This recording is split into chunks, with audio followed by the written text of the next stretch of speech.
My name is Aljan Atanasionan. I am one of the 4.2 million people who were born in the year 2008. I am the son of Filipino immigrants. I grew up in the suburban community of Pleasant Hill, but the much larger community of Concord heavily influenced my neighborhood and lifestyle. Both communities are pretty diverse, so we celebrate many different holidays and traditions. This perfectly demonstrates how the variety of traditions we all celebrate resembles freedom, inclusion, and civil participation. The most common holiday our community celebrates is Christmas, a holiday that is very special for the majority of us, even if we are religious or not.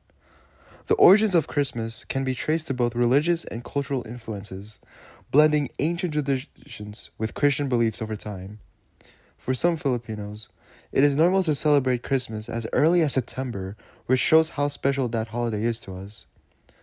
Other holidays our community/Concord celebrates are MLK Day, Ramadan, Cesar Chavez, Memorial Day, Juneteenth, Labor Day, Lunar New Year, Dia de los Muertos, Veterans Day, and St. Patrick's. This variety of holidays resembles how democracy is not just about the right to vote, but also the diverse traditions and communities that make this country a democratic.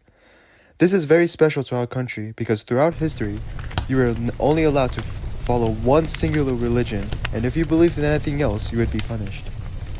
Even in today's world, in countries like North Korea and Turkmenistan, you could be executed for celebrating a holiday that goes against their societal norms. The Philippines is the only Asian country that has the official religion of Christianity, with over 86% of the population.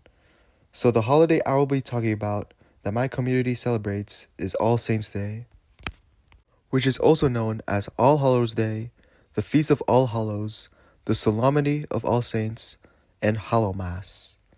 This holiday is a Christian solemnity celebrated in honor of all the saints of the church, whether they are unknown or known. The holiday is celebrated on November 1st.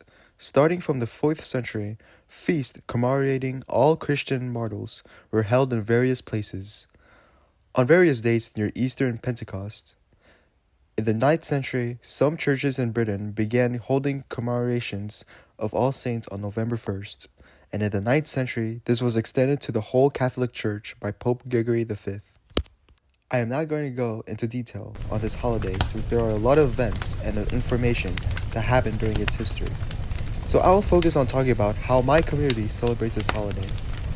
All Saints' Day can be celebrated slightly differently depending on what country and community you live in. My community traditionally observes this day by visiting families' graves to clean and repair their tombs. Prayers for the dead is recited. Offerings are made, which are usually candles, flowers, and food. Many also spend a day and ensuing night holding reunions at the graves with feasting and merriment. Though Halloween is usually seen as an American influence, our community's trick-or-treating traditions are much older. Trick-or-treating was derived from the pre-colonial tradition of Pagalulwa. It was the practice of early Filipinos, swathed in blankets, going from house to house, and singing as they pretended to be in spirits of the ancestors. If the owner of the house failed to give biko or rice cakes, the spirits would play tricks such as stealing objects left outside the house.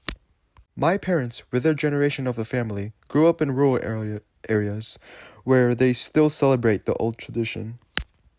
During Undas, our family from all around visit their hometowns to visit the ancestral graves of loved ones. It is believed that by going to the cemetery and offering food, flowers, and candles, the spirits are remembered and appeased. A lot of my family members remain beside the grave for the entire day and socialize with each other to strengthen ties. In some cases, the number of people going to graves can exceed 50. The role of children has a strong correlation to the object that I have mentioned before, which is the candle. Children are allowed to play with melted candles left at tombs, which they form into wax balls.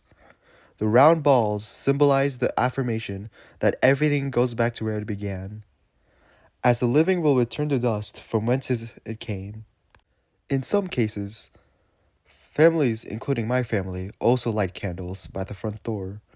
their number equivalent to the number of departed loved ones. It is believed that the lights of the candle aid the spirits and guide them to the afterlife.